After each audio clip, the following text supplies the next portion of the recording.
한 편의 동화, 아니 스릴러 같은 로맨스를 원하신다고요? 그렇다면 매력적인 배우 김수현과 서예지가 펼치는 사이코지만 괜찮아를 추천해드립니다. 대박 예감의 드라마 사이코지만 괜찮아를 전적 미드 시점으로 함께하고 싶으시다고요? 지금 좋아요와 구독을 눌러주세요. 그럼 시작하겠습니다. 이야기는 한 편의 동화로 시작하지만 재빨리 현실로 돌아옵니다. 실업학교에서 기술을 배우던 문상태. 하지만 발달장애 상급 고기능 자폐를 갖고 있는 그는 시끄럽고 혼란스러운 실습 환경 속에 헬멧끈이 트리거인 뒤통수를 건드리며 소란을 피우게 되고 결국 학교에서 잘리게 됩니다.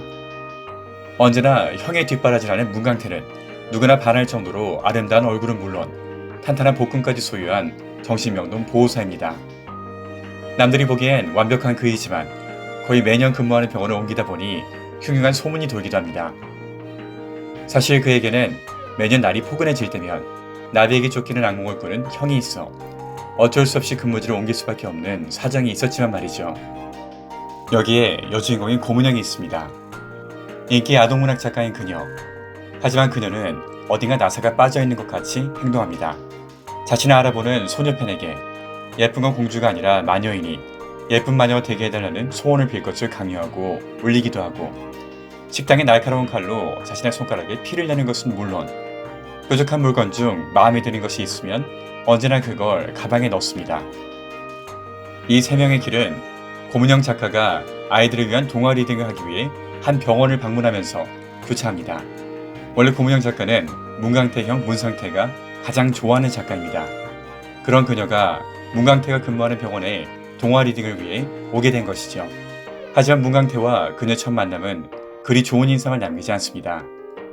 병원 금연구역에서 흡연을 하고 있는 그녀에게 강태가 담배를 피우지 말 것을 권유하면서 둘은 처음 만나게 됩니다.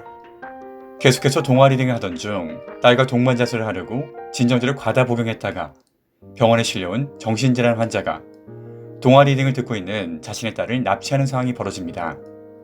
이 과정에서 고무영 작가는 환자와 맞닥뜨리고 그를 제압하는 과정에서 심한 말을 하게 됩니다. 자신의 어린 시절 트라우마와 겹쳐 보였던 것이죠. 결국 분노하는 환자는 문영 작가의 목을 조르지만 때마침 현장에 들이닥친 강태가 환자를 제압합니다. 그런데 난데없이 고문영 작가는 가방에 있던 칼로 환자를 찌르려고 합니다.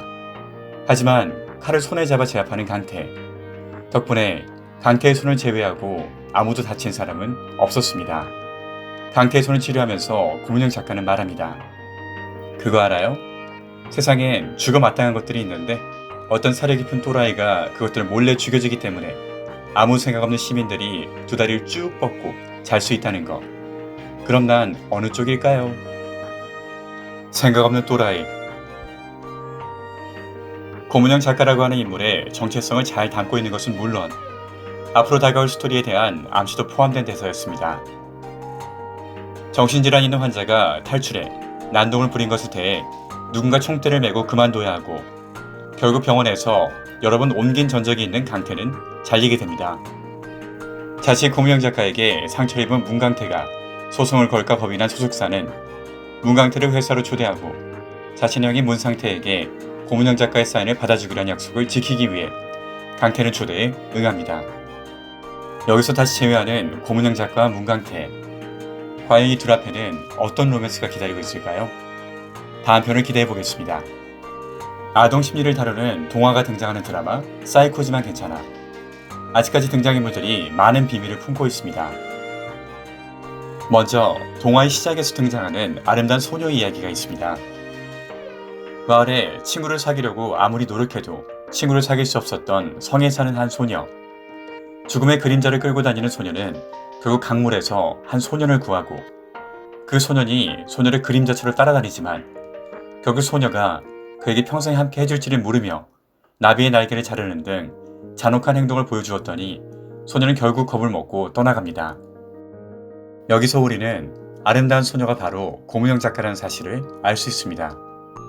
또한 다시 고문영 작가와 회사에서 마주친 강태는 고문영 작가에게 이런 말을 던집니다. 그 눈 다시 한번 확인해보고 싶었거든. 눈?